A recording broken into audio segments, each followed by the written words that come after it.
उषा और उसके साथी ब्रिटिश पुलिस से बचने के लिए लगातार अपनी लोकेशन बदलते रहते थे। लेकिन आखिर एक कॉलेज की लड़की एक पूरी सरकार का सामना कब तक करती? इलेक्ट्रोमैग्नेटिक थ्योरी पहली बार दुनिया के सामने रखी थी। उन्होंने इसके पीछे अपनी पढ़ाई को भी बीच में ही छोड़ दिया था। आज स्टूडियो धर्मा आपको बताएगा ऐसी टेक्नोलॉजी की हिस्ट्री के बारे में जिसने कम्युनिकेशन की दुनिया में क्रांति लाने का काम किया। टेक्नोलॉजी की कहानी से पहले एक ऐसे फ्रीडम फाइटर का किस्सा बताती हूँ जिनको बहुत कम ही लोग जानते हैं।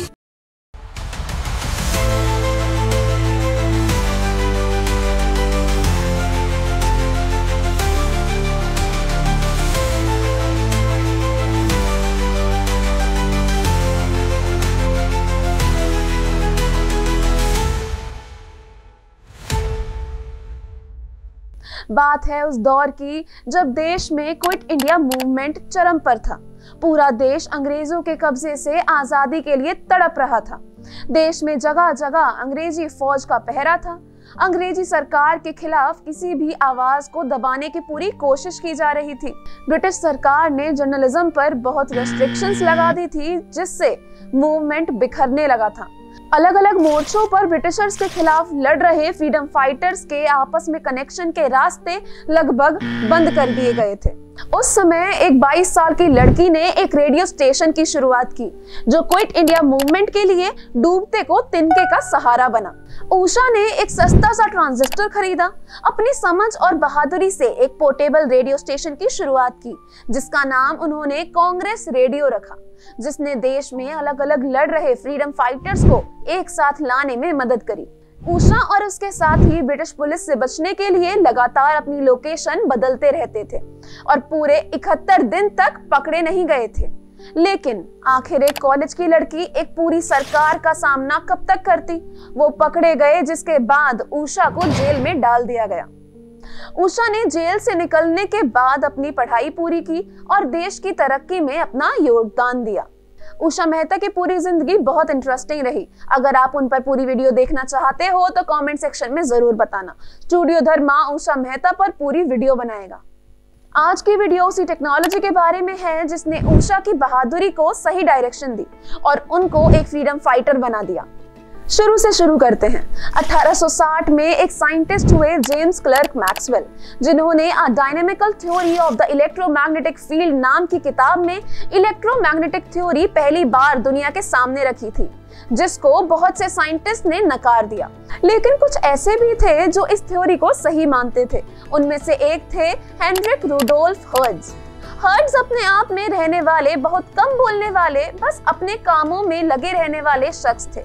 आज की भाषा में कहा जाए तो बड़े ही इंट्रोवर्ट टाइप के बंदे थे।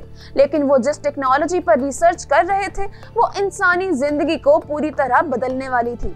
हर्ट्ज मैक्सवेल की इलेक्ट्रोमैग्नेटिक वेव थ्योरी को प्रैक्टिकली प्रूव करने की कोशिश में लगे हुए थे, जिससे आगे चलकर रेडियो, टीवी जैसे बड़ी बड़ी टेक्नोलॉजी का इनोवेशन हुआ। लेकिन जितनी बड़ी हर्ट्ज खोज कर रहे थे उतनी ही बड़ी उनको कीमत चुकानी पड़ रही थी। वो इलेक्ट्रोमैग्नेटिक वेव से हर समय घिरे रहते, जिसका बुरा असर उनकी सेहत पर लगातार पड़ रहा था।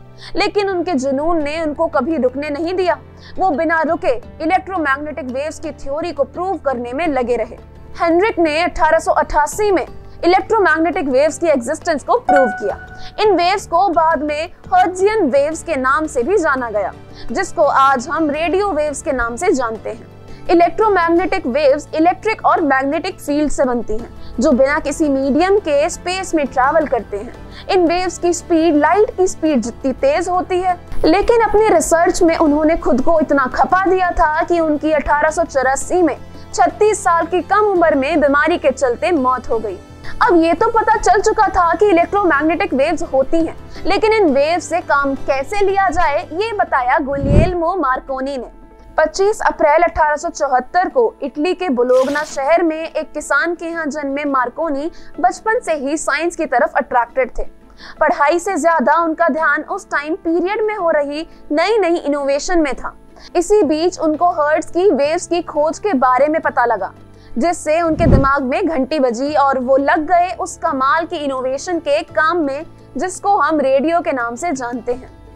मार्कोनी को रेडियो बनाने का इतना जुनून था कि उन्होंने इसके पीछे अपनी पढ़ाई को भी बीच में ही छोड़ दिया था और मार्कोनी 1895 में पहली बार रेडियो मैसेज भेजने में कामयाब हुए।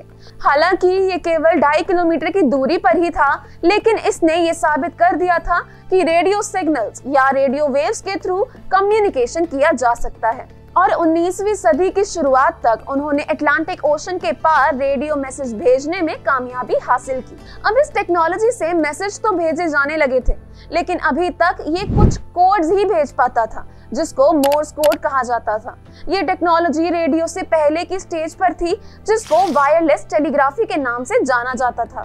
लेकिन रेगिनाल्ड फेसेंडन ने 1906 में पहली बार वॉइस ट्रांसमिशन कर पहला ऑडियो ब्रॉडकास्ट किया, जिसके बाद ये टेक्नोलॉजी अपने असली रूप में आई और कम्युनिकेशन की दुनिया को पूरी तरह बदल दिया।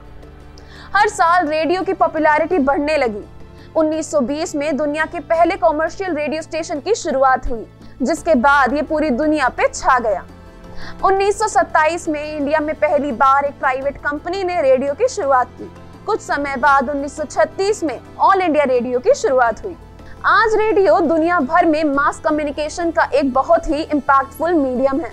हल्का, पोर्टेबल होने के साथ ही ये एक चीप सोर्स ऑफ कम्युनिकेशन है। रेडियो एक ऐसा कम्युनिकेशन मीडियम है जो महंगी से महंगी कार से लेकर गरीब किसान के घर में भी मिल जाता है। मैं जब अपने गांव जाती हूँ तो गांव में आज भी वो रेडियो के मोटे मोटे सेल दीवार पर धूप में रखे दिख जाते हैं। आपका रेडियो के साथ क्या एक्सपीरियंस रहा, कमेंट सेक्शन में जरूर बताना।